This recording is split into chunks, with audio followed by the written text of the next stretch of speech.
Welcome back, everybody. Ready for another deep dive? Absolutely, always ready to dive in. Awesome. So today we'll be looking at Irv Gotti. Big name in the music world. Huge, yeah. And sadly, he passed away recently. Yeah, way too young. Just 54. It was pretty shocking. Definitely.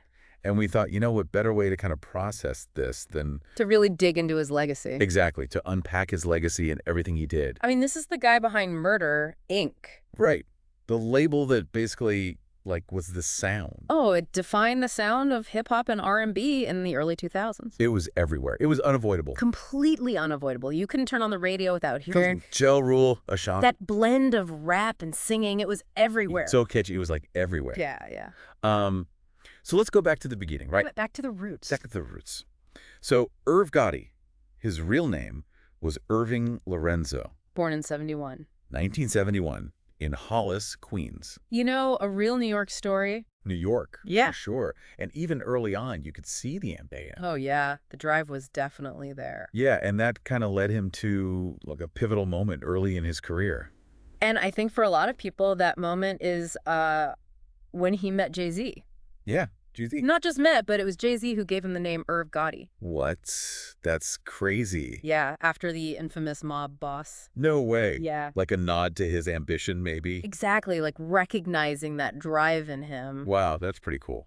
And that connection, it basically led him straight to Def Jam. Oh, yeah, Def Jam. Yeah. The place to be for hip-hop back then. Absolutely. I mean, think about it. He didn't just land a gig there.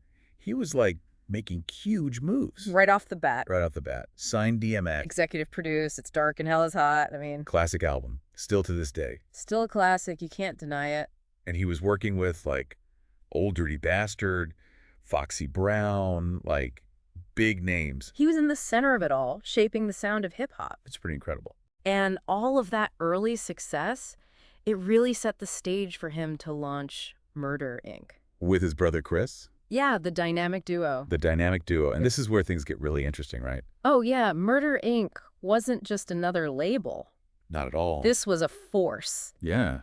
They became synonymous with that early 2000s sound. We're talking about Ja Rule, Ashanti. And that formula of pairing Ja Rule with singers, Christina Milian, you name it. Those hits were undeniable. They were just crafted for the radio. So catchy. And you got to give it to Gotti. He had a knack for recognizing talent. Oh, absolutely. I mean, take Ashanti, for example. Yeah, what a story. Brought her in as a songwriter and guest vocalist, and then boom. Superstar. Always on time, all those hits. I still listen to those songs today. And the Grammys. Can't forget about that Grammy. Oh, yeah. He won a Grammy for co-producing her self-titled debut album. I mean, talk about industry recognition. He was at the top of his game. But it wasn't all smooth sailing. Yeah, we got to talk about that, right?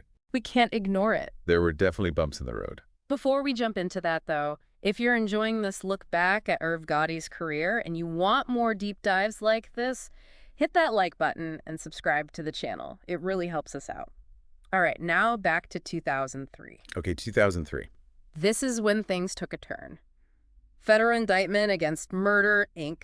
Wow, a huge blow to the label. Massive scandal at the time. It was all over the news. And while Gotti and his brother, they were acquitted of all charges. Important to remember that. The impact of that legal battle, it was undeniable. Absolutely, it lingered. They tried to rebrand as the Inc., but they never quite reached those same heights. It's hard to come back from something like that. And then, Gotti's business practices also drew some criticism. Yeah, like with Ashanti's fight for her master recording. After 2 decades. That's a long It time. really brings up the whole conversation about artists' rights. And ownership, power dynamics. Exactly. And this is something that's still being debated in the industry today, right?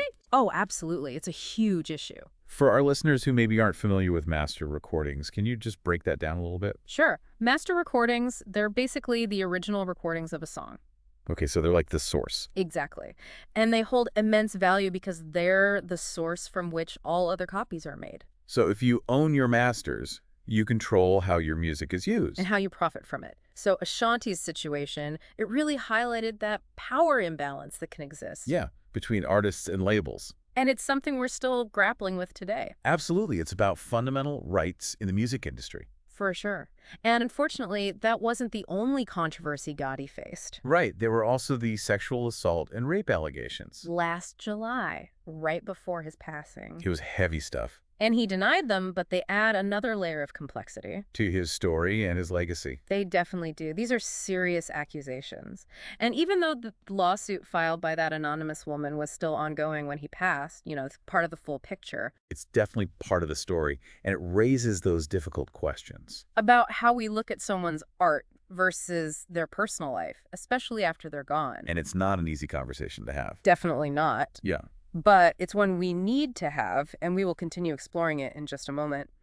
But before that, just a quick reminder, hit that like button and subscribe to the channel for more deep dives like this.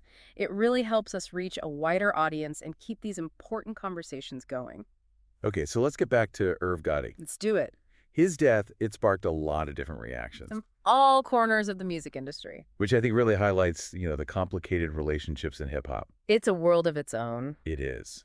So what were some of the most notable responses you saw? Well, you had 50 Cent. Oh, 50 Cent. Who had that very public, very long-running feud with Gotti. Yeah, there's no secret. And he posted a pretty provocative message on Instagram. Didn't he post, a picture of himself next to a tombstone? Yeah, I think so, with a caption that was, Kind of poking fun at the situation. not your typical condolence message. No, not at all.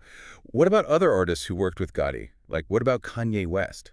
Kanye's was much more subdued. Really? He posted and then deleted a dove emoji on Instagram. Interesting. But then you have figures like Liar Cohen. Former CEO of Def Jam. The guy who gave Gotti his start. He released a statement praising Gotti's creativity, his contribution to Def Jam, to hip-hop as a whole. It's amazing how someone's passing can bring out such a mix of reactions. It really speaks to the impact he had. Positive and negative. For sure. So when we look back at Irv Gotti, it's complicated, right? Undeniably talented, a visionary in the music world. Gave us iconic songs, launched careers. But also the controversies, the legal battles, the allegations. We can't ignore those things. All of it needs to be considered when we talk about his legacy. So how do we reconcile those two sides? That's the big question, isn't it? It's a tough one.